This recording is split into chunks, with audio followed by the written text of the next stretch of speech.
There's something magic about a fall day. The colors, the smell of the air. It's exciting, too. I know that in fall, I'm going to catch the biggest bass of the season. If not on this cast, then maybe the next one.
Hey, by watching this mastery program and making use of your guidebook, I can promise you that you're going to get more pleasure and have more fun out of fall bass fishing than ever before. You're going to be more consistent under a wide variety of conditions, but more importantly, you're going to know why you're catching those fish. You're going to learn to improve your fishing skills. In this program, we're going to be applying the In-Fisherman Mastery System of Fishing, the system that we defined earlier in this Mastery series.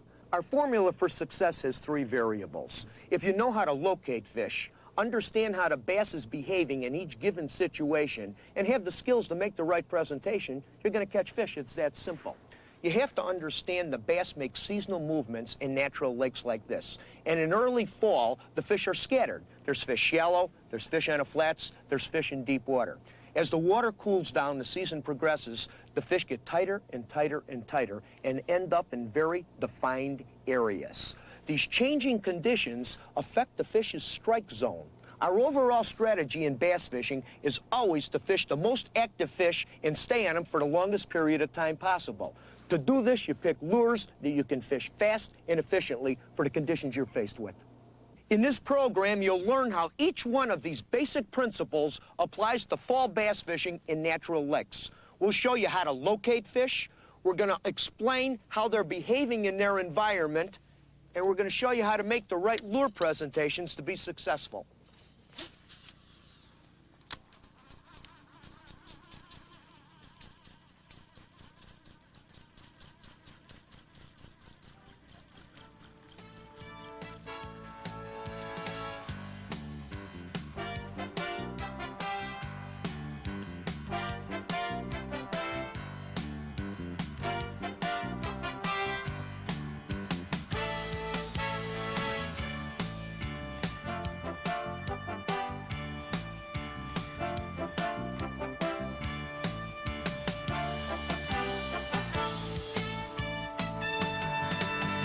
But I've got to be honest with you.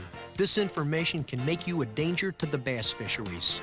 No, you can't fish a lake out, but fishing pressure can destroy the population balance that makes it a good fishing lake.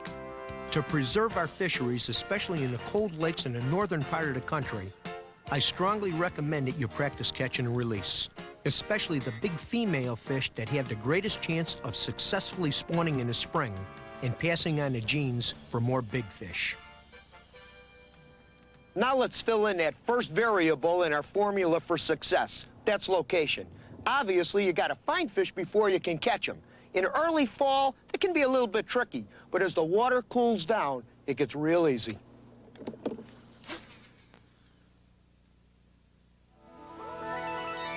In this chapter, Al will show you the key locations in a natural lake that attract and hold bass during the fall. Put yourself in a bass's place. You've had a whole summer of stability in which to feed and grow, but now things are changing. The water temperature is dropping. Cover is dying off. Your old haunts no longer meet your basic needs for food and cover. It's time to move on, to start searching for the last remnants of cover. You stay in a spot only as long as conditions are satisfactory, and if they change, you move on again. And remember, you don't really choose to do any of these things. You do what you have to do because that's what nature has programmed you to do. You know, a lot of anglers believe bass like this can think. How many times have you heard a fisherman say, "Nah, we didn't catch anything. Those fish outsmarted me"? Well, that really isn't true.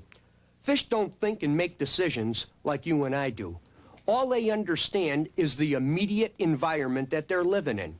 A bass up in a shallow water lily pad choked bay has no idea what the bass are doing on a weed line in this point in 12 feet of water.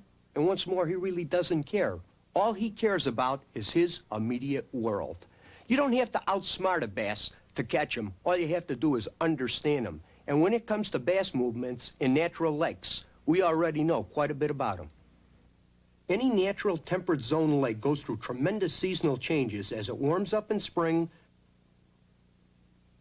reaches a peak in summer, and then cools down in fall and winter. This cycle of seasonal changes determines where the bass will be located in a lake. It also affects their behavior. So to be a successful angler, I have to understand how the seasons affect largemouth bass. To deal with seasonal changes, we developed the in-fisherman calendar of fish activity. It works for all game fish in natural lakes. In this case, we're talking about largemouth bass. Our calendar divides the year up into periods. Each period corresponds with certain lake conditions. Because our calendar is natural, the dates of each period will change from lake to lake and from year to year. The calendar helps me interpret what I observe on a lake. Water temperature, growth of cover in a lake. These are natural signs. All those things give us clues about where the bass will be located and how we should fish for them. In the pre-spawn period, the warmer temperatures in the shallows draw bass out of their deep, cold water haunts. During the spawn period, bass concentrate in good nest-building areas. The growing amount of weed cover in a lake causes the fish to disperse during the post-spawn period. And during pre-summer, there are groups of bass now located at all depths, down to the deeper water drop-offs. Summer peak is a short period when the lake explodes with activity. There is a tremendous bite along the outer edges of weed lines.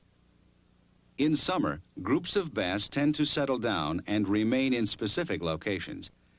Patterns of activity appear, disrupted by day-to-day changes in the weather. Post-summer begins when cold nights start to kill off the cover in the lake.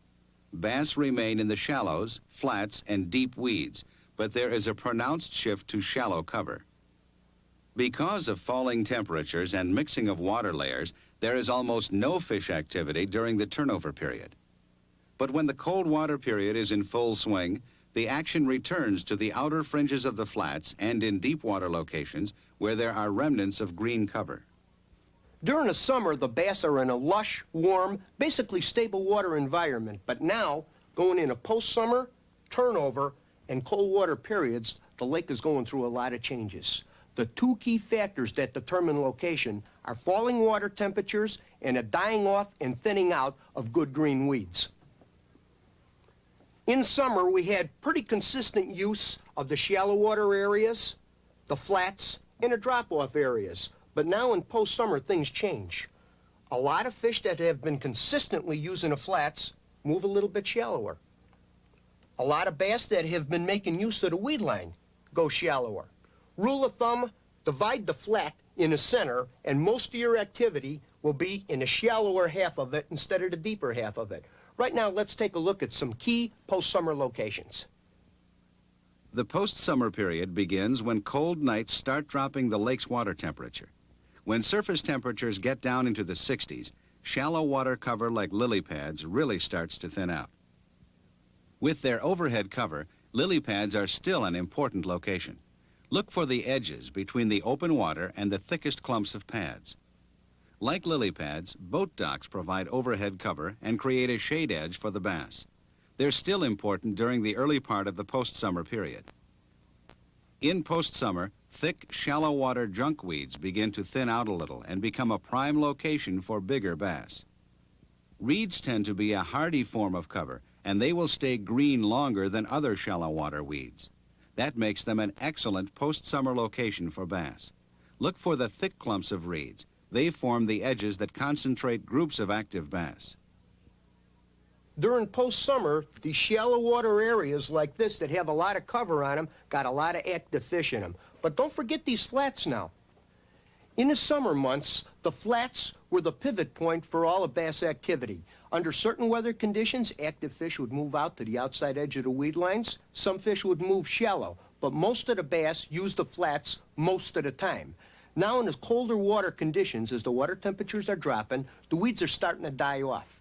You get holes, pockets, edges that are a little easier to make more presentations to. You just catch a lot more fish. When you're fishing these flats now, pay particular attention to the inside edges of the weeds on the flats. Oh, and by the way, don't forget these deep water areas like the weed lines on the sunken island and a drop-off on major structural points like this. There's still some nice fish to be had there.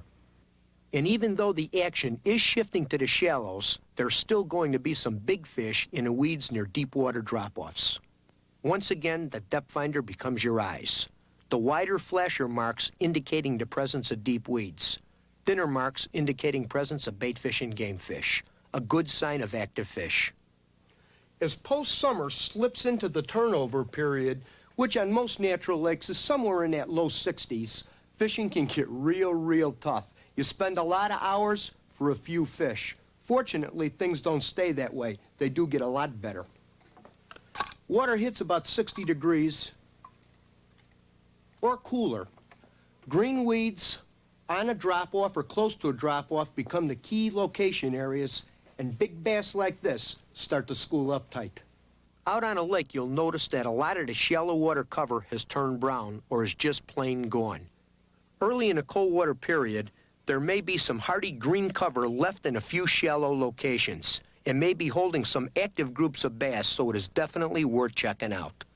Weeds on the flats, particularly the shallow parts of the flats, have really thinned out. Later in the cold water periods, the best weed growth and cover is on the furthest edges of the flats and down the drop-off.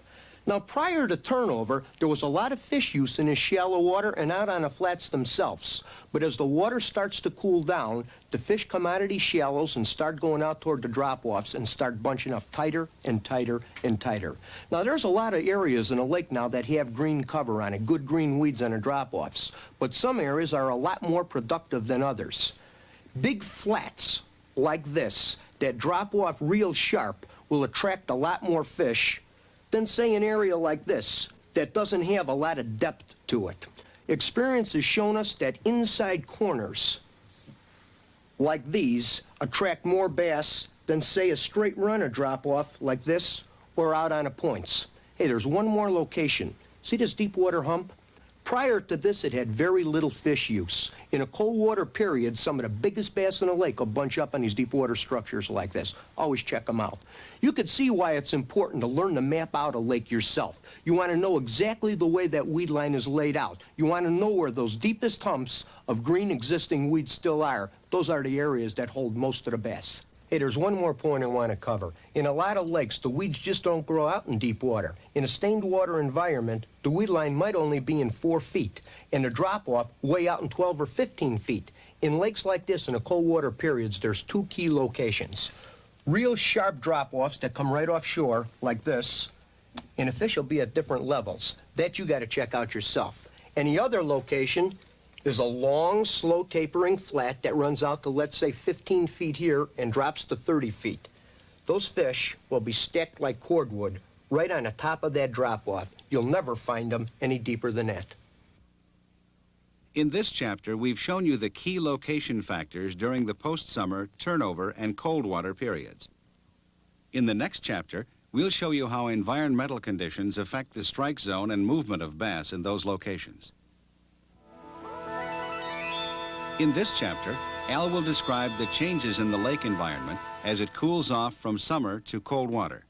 The falling temperatures change the bass's mood and activity level, and they definitely have an effect on bass fishing in the fall. Now, I've shown you the key locations that bass use in fall. These locations are determined by falling water temperatures. This also affects their behavior. Before I get into specifics, I want to review one of the basic principles of fish behavior that we talked about in earlier programs. That's the strike zone concept. No doubt about it, bass are fascinating creatures. You could easily spend a lifetime studying bass and their different behaviors. But as anglers, we're mainly concerned with one type of behavior: why bass strike lures, and how we can get them to do it more often. You know, there's a lot of theories why a bass hits lures. Anger, hunger, curiosity, size, color, action, the list goes on and on. But we gotta be careful. Bass don't think or feel like we do. They simply react. They do what they have to do. Our experiences out on a lake can tell us a lot about bass striking lures. Some days the bass seem to hit just about anything. They're aggressive. They chase after fast-moving lures and they hit hard. Other days the bass are just turned off. It seems like you need to drop a lure right on their nose to get a strike. We can take observations like these and turn them into a clear, simple theory about bass behavior. One that helps us develop a strategy for catching bass consistently. That theory is called the strike zone concept. It's really a simple idea. What it amounts to is there's an area around the bass that if you make the right presentations with the right lure, he's going to hit it. Now, the size of that area is determined by the fish's activity. When they're aggressive, active, that strike zone is pretty big. Fishing's easy. When they're not aggressive, inactive, that strike zone is real restricted. Fishing's tough. It's just that simple. Now, this is where the strike zone concepts really come into play. Let's assume that the fish have been active. That means that that strike zone is big. The fish are aggressive. They'll run down most horizontal baits. And that's the key thing to remember, horizontal baits. Baits like this spinner bait, or let's say a crankbait. I could take this crankbait, and if I get it within this strike zone, the odds are this bass will run it down, and I'm going to catch a fish. Now let's assume a cold front comes through, something that causes a negative effect. That bass's strike zone is going to get smaller. If I crank this bait out here like this, he's not going to chase it down. Calls for a change in presentation. You need a slower moving bait, something that's fished vertical, like a slip rig plastic worm, or a jig and eel, or a jig worm. The bass will not chase a far out bait. He's kind of restricted in a key area. That strike zone is very, very small. This vertical presentation has to fall right in front of him. It's almost got to hit him on the nose to get a triggering response out of him. The nice thing about fall fishing is that the factors that normally shut fish off aren't as bad now. Oh, sure, you still have cold fronts, and it'll take the fish and shut them off for a little while, but they're back on a bite pretty quick. You still have to be concerned with light, but the angle of the sun in fall is a lot lower. It's not as big of a concern as it was in the summertime. I think the neatest thing is you don't have to contend with so much human pressure on a lake. During a turnover period, the water is constantly churning and mixing, and you got a lot of temperature changes. This causes a real unstable condition, and the fish simply shut off. Now we move into the stable tranquility of the cold water period. The fish start to get active again, and there's no question about it. It's the best time of the year to consistently catch big bass like these. Just after turnover, with temperatures in the high 50s, you can still find bass in shallow water, flats, and deeper water. Most bass still have periods when they are very active and aggressive, with large strike zones. As temperatures slide down into the mid and low 50s, your chances of finding shallow water bass grow smaller and smaller. Strike zones in all depths get tighter and tighter. Finally, the bass will simply move out of the shallow water. Cold temperatures have killed off the cover and forced the bass's food into deeper water. In the deeper water, bass will be relating to whatever cover, objects, or structure they can find. They're not chasing now. The cold-blooded metabolism of a bass is so slow now that it doesn't need much food, but they do feed occasionally. And when winter water temperatures reach their lowest point, bass activity almost ceases entirely. Bass like this are cold-blooded creatures. What that means is when the water temperature starts to drop, their activity levels really slow down. Now, you can still catch them, but you have to concentrate in those high percentage areas. Those areas with good green weeds, sharp drop-offs, inside corners of points. The key thing to remember as far as presentation goes is fish slow, real slow. In this chapter, we've shown you that there is one major behavioral factor to consider in the fall: the gradual drop in water temperature, which causes a decrease in the amount of cover in the lake. In the next chapter, you'll see how to use this information to select the best presentations that match conditions in the lake. In this chapter, Al will demonstrate the lure selection process and the right presentation techniques for the major fall locations. A typical post-summer strategy for me would be to start in a shallow water bay like this that has a lot of weeds. I'd go out in these bulrushes. I'd fish these boat docks, any shallow water area that offered a lot of overhead cover. Then I'd periodically go check the main lake flats and occasionally check the drop-off areas. Now remember, during post-summer, most of the fish are from the center of the flat and shallower. There is a little deep water activity, but it's nowhere near as consistent. Fish the shallow water cover when light levels are low and shade edges are not as sharp. The best times are early or late in the day or on cloudy days. In post-summer, the cover is still thick, but starting to thin out. You need a presentation, like this spoon, that you can quickly move from spot to spot, letting it drop into the holes in the cover. Those are the edges that attract bass, and they're the only places you can actually work a lure. Some of the biggest fish in the lake are using this shallow water, and you've got to use heavy tackle to get them out. Post-summer is probably the best time of the year to concentrate on shallow water junkweeds. To find the active bass, fish a buzzbait over the pockets and holes in those thick grassy weeds. The buzzbait is fast and effective. Another choice is a Texas rigged worm down in the weeds, but it's a very slow way to fish in the shallows. It should be used when conditions, like a cold front, have made the fish less active. Reed beds don't thin out like other kinds of shallow cover. They definitely draw a lot of bass in a post-summer period. A spinnerbait is the fastest way to fish this location. Throw it into and around the thickest clumps of reeds, and you'll find the active bass. Out on the flats, the first really cold night after summer makes a big difference. First, the tips of the weeds die off.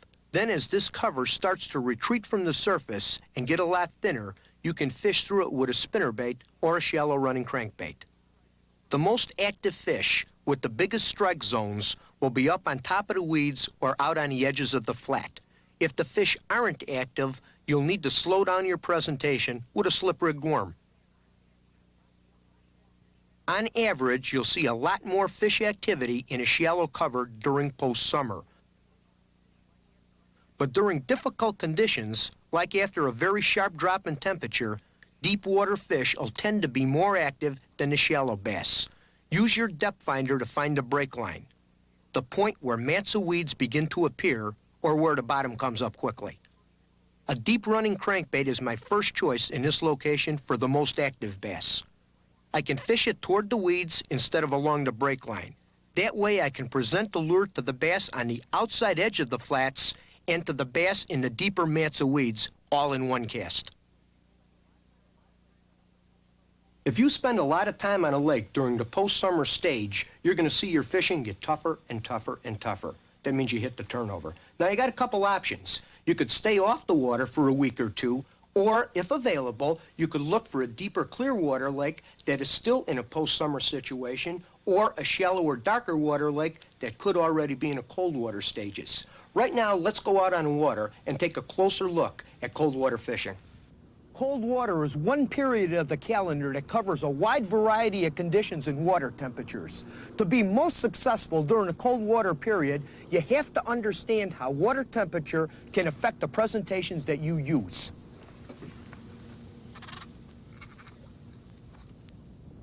At this time of year, all you need is a surface reading, which only takes a few seconds. You know, it's helpful to break these water temperature stages down into three key areas. First, the transition or early cold water stage. That range from, say, about 60 down to 50 degrees. Then the mid-cool water range. That would be from 50 down to about 45, and then we're talking cold water, anything 44 or under. Right now, we'll demonstrate some first-choice presentations. As the lake cools down into the 50s, the action definitely starts shifting to deeper water. But remember, not all the bass are doing the same thing all the time. There might be some active bass left in shallow water, especially if there's some healthy green cover left.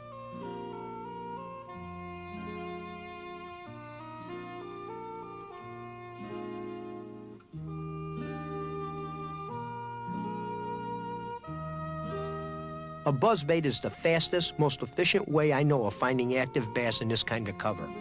The lily pads are really thinned out now. It's easy to run that buzzbait through them.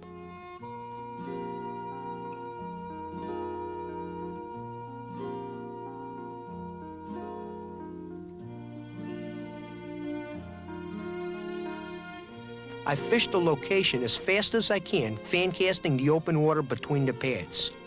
As you can see, the holes and edges aren't nearly as well defined as in the summer months.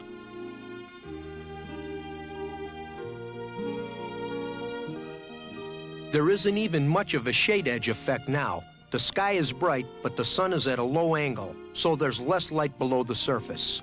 Hey, you know, don't spend a lot of time in the shallow water. Check it out fast. You may find some active fish, but if you don't get any strikes or swirls, move on out to deeper water.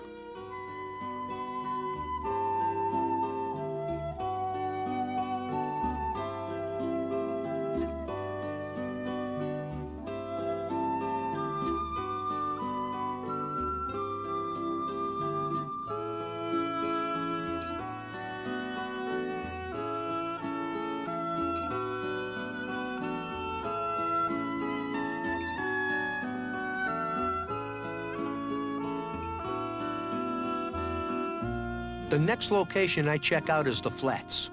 4 to 8 feet of water with some healthy cover left in it. In summer, you can often find the flats by looking for weeds breaking on the surface. But now the flats have thinned out, so they'll be harder to see. A depth finder will show you when you're over the right depth and when there's cover below you. This is where getting to know a lake during the summer really pays off, because you'll be able to find the flats a lot faster.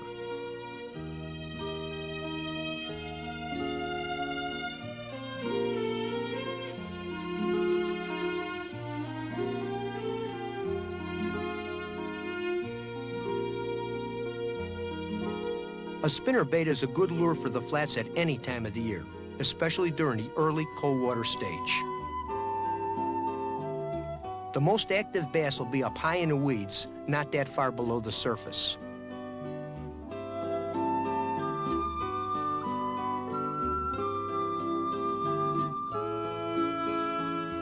I retrieved the spinnerbait with a slow pumping action.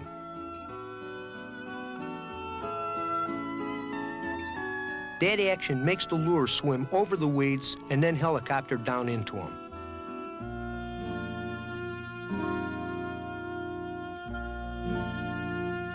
The horizontal motion makes the lure attractive to the most active fish on the flats.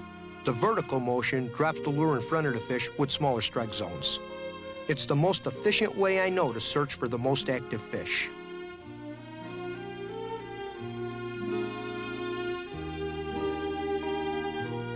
In early cold water, the flats are not a consistent location, especially the shallow parts of the flats. Check them out because it's easy to fish them quick. But if you don't make contact, try deeper water.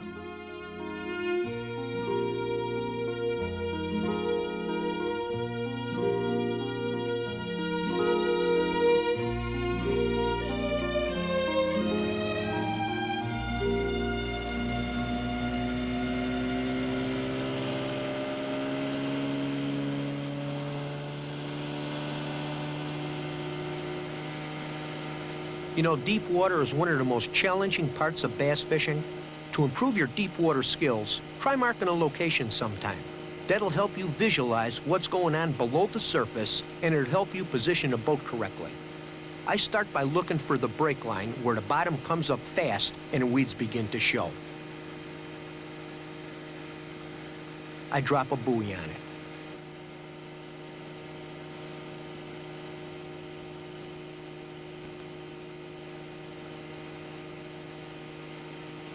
Then I follow the break line, keeping an eye on a depth finder. I run the boat in a zigzag pattern.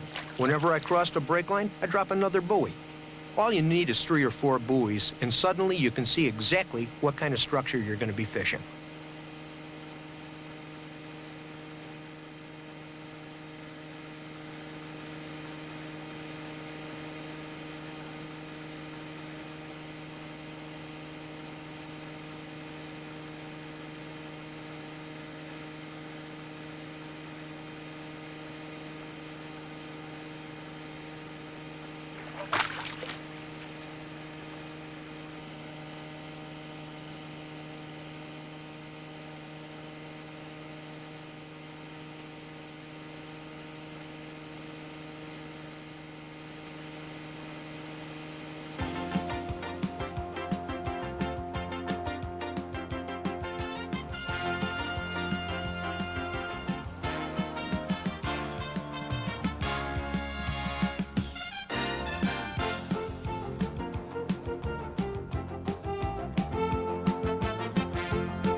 My first choice lure is a deep-running crankbait. Even with water temperatures in the mid to upper 50s, bass will still be active enough to chase and strike a crankbait. It's a quick way to find the most aggressive fish.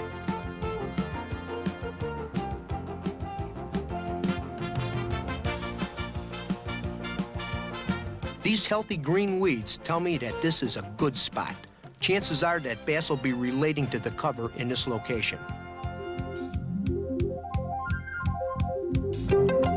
I position my boat a few yards outside the markers. I cast in and retrieve away from the point. That way my lure covers the outer edges of the weeds on the point and the deep weeds on the break line. Each cast covers several different spots, increasing my odds of finding active fish.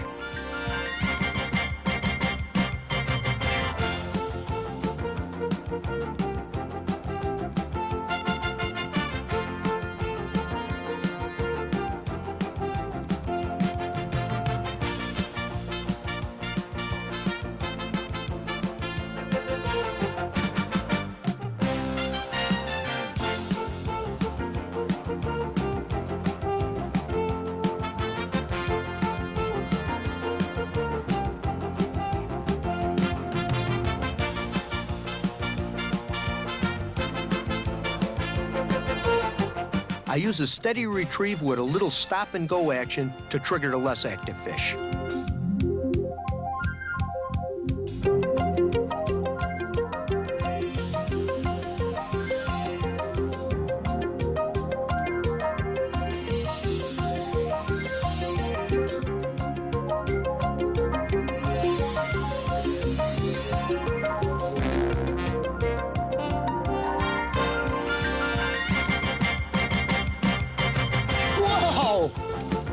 Now that's a big bass anywhere. This fish is typical of the kind of bass you can expect in fall. This baby came out of these deep green weeds that were still alive on a drop-off. It was an aggressive fish.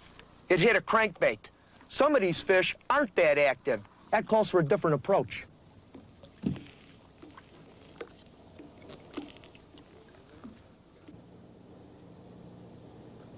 For those less aggressive fish, you want a bait that you can fish more vertical, like a jig and eel, a twin spin, or in this case, a pretty heavy single spin. In fall, when I'm fishing drop-offs with spinner baits like this, I like to add a little something to it, in this case, pork rind. It helps slow down the fall, and for some reason, big bass like pork rind in cold water. You know, most people believe a spinner bait is only good in shallow water. Well, that isn't true. I'm holding my boat in about 18 feet of water. I'm casting up to about 6. You make your cast, and you follow the bait back down with the rod. You feel the spinner's just helicoptering there. It hit bottom now. You lift it back up, and you pick up the loose line, and always follow it back. Your strike will come as it's falling back. It probably settled in about 9 feet. Pump it back up again, pick up your loose line, follow it all the way back. You use the same approach until you come to the outer edges of the weed line, bounce it once or twice on those deeper edges, crank it back in, make another cast. Cover it at intervals. Try to pick like 10 feet per cast until you find some fish, then concentrate in that area. This is another presentation you could try after marking a deep water location. Just remember to keep some tension on the line. As the spinnerbait helicopters down, follow it with your rod, picking up the loose line. I can just imagine it dropping in front of a big bass.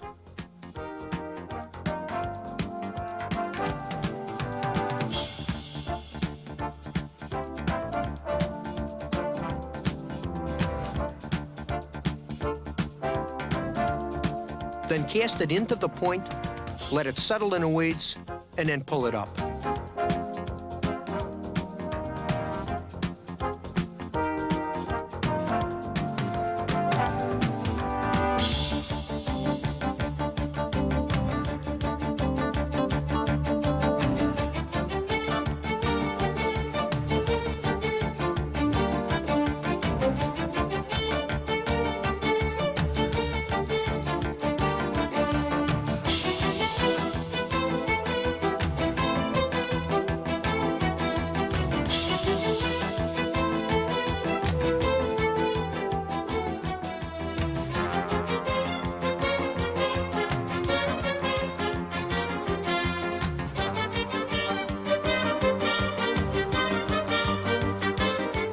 Now remember, in early cold water, the fish are roaming a lot.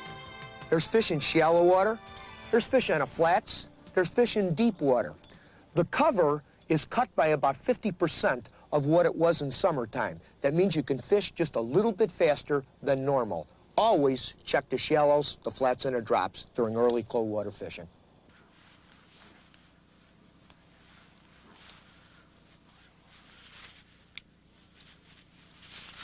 Well, I'll tell you what, that water is sure getting cold.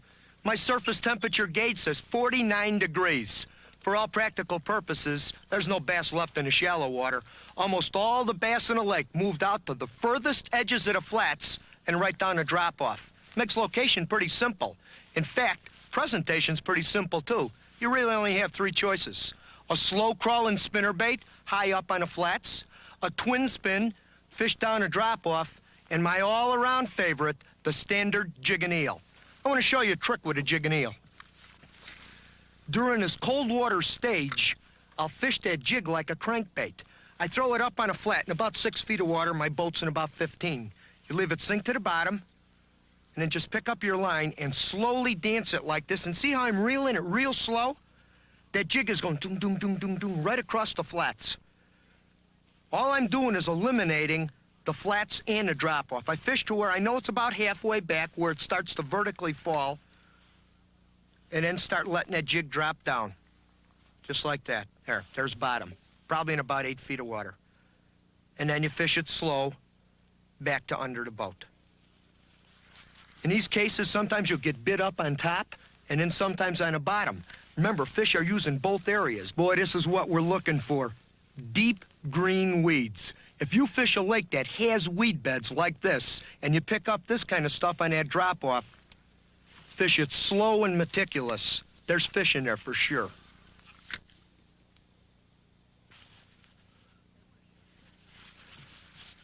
Hey, I want to show you that twin spin a minute.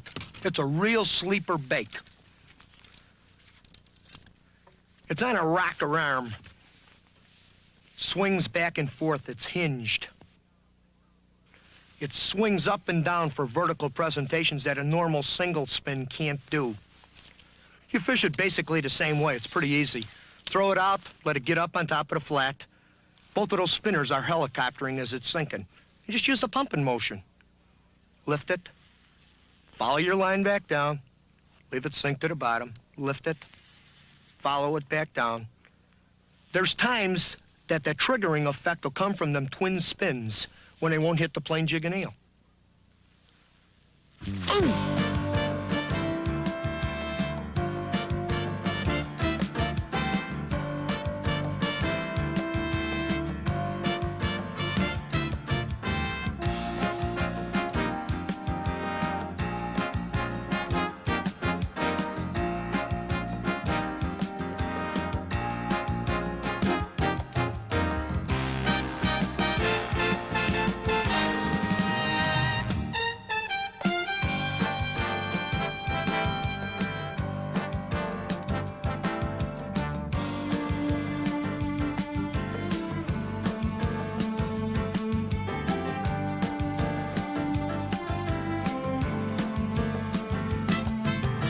Hey, now remember, the key to location during this cold water period is live green weeds as close to a drop-off as possible.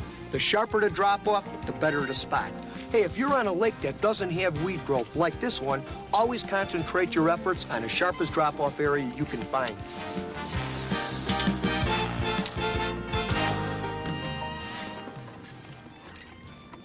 Well, I'll tell you what, it's cold out here. Water temperature is in the low 40s.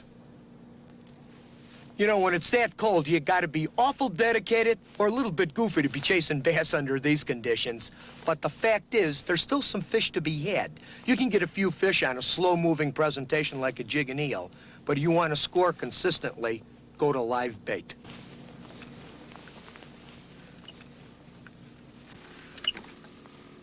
In this real cold water, the bass's metabolism is way down.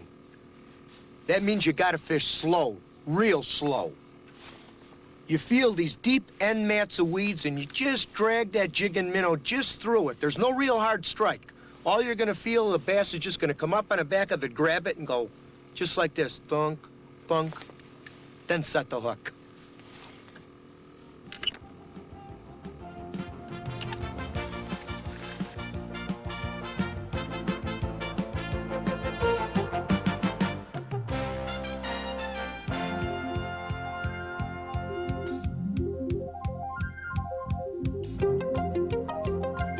Keeping some tension on a line is extremely important now. The strike can be so subtle. I keep my finger on a line for extra sensitivity.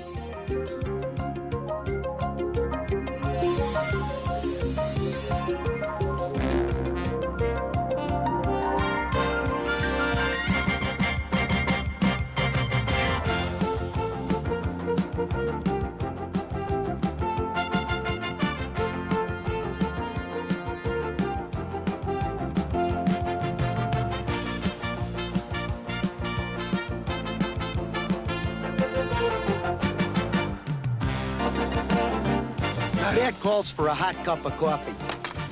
You know, most of these fish that we're catching during these cold water periods are female bass.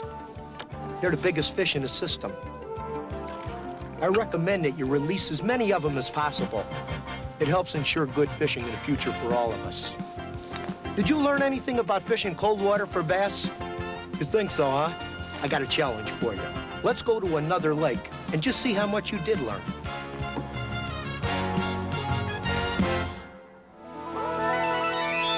As you take the challenge, keep your finger on the pause button of your VCR and have your guidebook handy. The guidebook will give you more information about each challenge question, along with the right answers.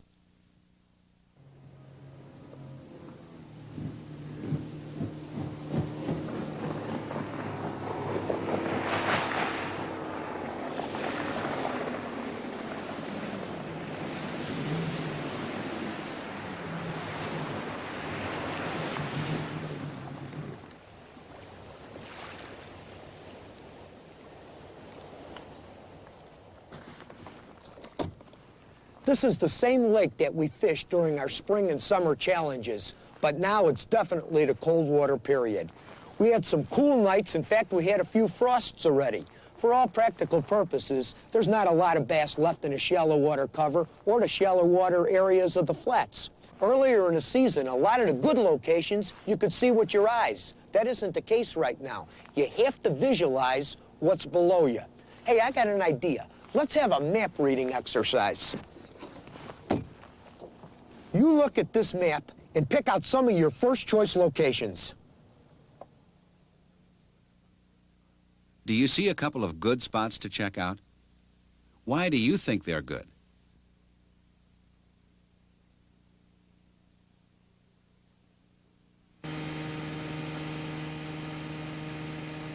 Finding a great spot on a map is a good first step, but you need to read the flasher to really locate it. You read the flasher and tell me when you find the right conditions. Watch the depth finder as Al checks out 4 potential locations.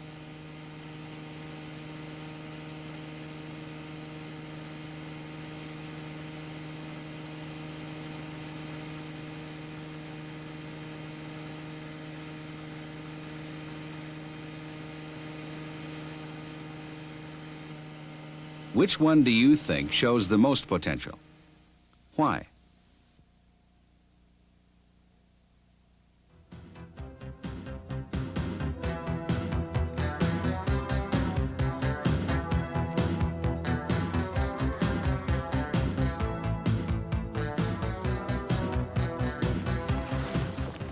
According to my depth finder, we're on a good sharp drop-off with weeds on it.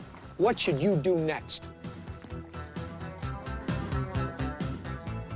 What do you think should be done next? Why?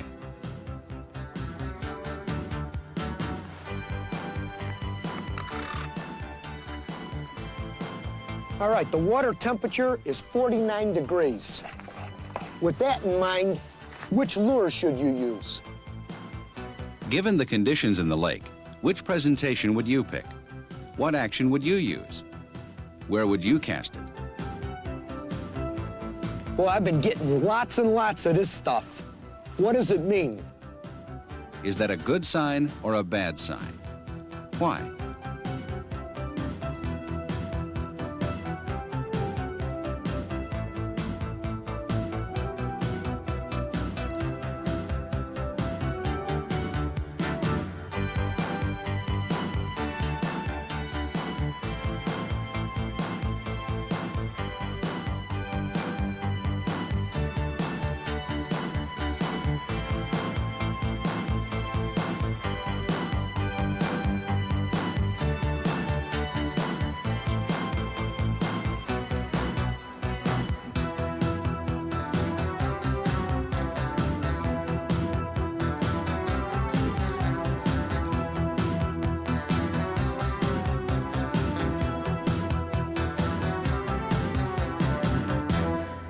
You'll be catching some of the biggest bass of the season in fall. It's the kind of action that helps you forget the numb fingers and cold feet. The real challenge to fall bass fishing is to learn to visualize what's happening below the surface and keep your boat in the right position as much as possible. When you start catching bass consistently in fall, you're well on your way to becoming a master angler all year long. In the first program of this Mastery series, we gave you the foundation of fishing knowledge. In the second program, we showed you how to apply this knowledge to spring conditions. The third program, how to apply the knowledge to summer conditions. In this program, fall conditions. Hey, to get the most out of this series, use your guidebook along with this video cassette. You know, I really believed we answered the big question, what's the secret to fishing success? Well, the secret is knowledge. The answer, mastery.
largemouth bass. If you want to tackle the hard-hitting action of America's favorite game fish, the 3M Sportsman's Video Collection has a complete series of original programs that'll make you the best bass angler on your water. There's Big Mouth, a classic film that puts you in the bass's world, years in the making, edited from miles of incredible underwater footage. You'll see the secrets of bass behavior and why they're so challenging and exciting to catch. Nobody understands big bass better than Doug Hannon, the bass professor. In the Hannon Big Bass videos, you'll learn the newest, most innovative ideas about finding and catching bass. Through amazing underwater photography, you'll see how bass detect and strike lures. You'll learn to recognize the locations that hold big bass. And when you're ready to tie into one of these lunkers, Doug will show you his complete system for going after really big bass. The special lures, the necessary equipment and skills. Doug prepares you to catch the bass of a lifetime. For a look at bass fishing from top to bottom, spend a day on the water with championship fisherman Ricky Clunn. Ricky will show you how to find bass fast in unfamiliar waters and catch them with all the top techniques, from worm fishing to flipping. When you understand the whys behind the sport, the how-tos make a lot more sense. That's the secret of our trail-breaking Bass Mastery series with Al Lindner. Al shows you the basic principles behind his ability to catch more and bigger bass. With Al's formula for success, you'll be able to locate the bass hotspots, know what the fish are doing, and then select the right presentation. You'll catch more bass more consistently under a wide range of conditions. In the active spring period, Al shows you how to deal with the rapidly changing conditions of spring as the bass go through pre-spawn, spawn, and post-spawn patterns. It's the fast and efficient way to springtime fishing excitement. You can beat the dog days of July and August and still catch bass when few other anglers know what to do. Weather changes, human pressure, the effects of light and shade. You'll be able to master them all when you learn Al's surefire strategies for summer. In the Trophy Bass of Fall, Al shows you how to find those tight groups of really big cold water bass. Discover why fall conditions offer the best opportunity to land a trophy. The Bass Mastery programs. No other videos do more to develop all your angling skills. How to interpret local conditions, how to find bass, and how to pick the right lures. 3M Bass Fishing Videos. We're the best at making you better. And if you love fishing, hunting, and other sports, think of 3M as your total video resource for outdoor adventure.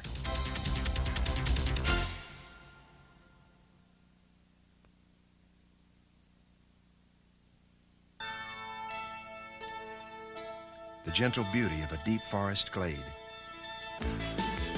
The heart-pounding excitement of a trophy buck in rut. Going one-on-one with North America's most popular big game animal. That's what deer hunting's all about. And nobody brings you more in-depth information and true life action than the 3M Sportsman's Video Collection.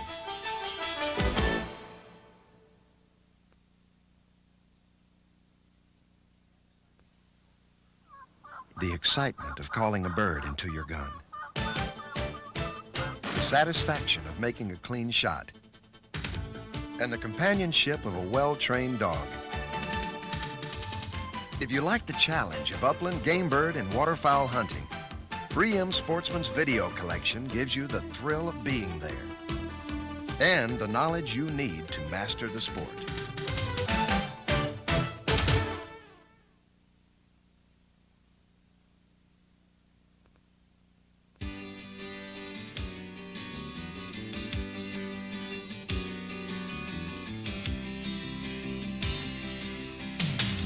If it's excitement you're after, come fishing with the experts from 3M Scientific Anglers and learn ways to catch more and bigger trout on the fly.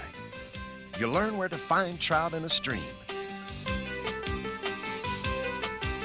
and ways to present the right fly with the perfect cast so you can catch the most elusive trout during hatch and non-hatch situations. Plus, there's steelheading for 20-pound rainbows, or going for the ultimate saltwater challenge. Let 3M Scientific Anglers bring home the excitement while you learn a lifetime of mastery techniques that will help you become the best fly fisherman you can be.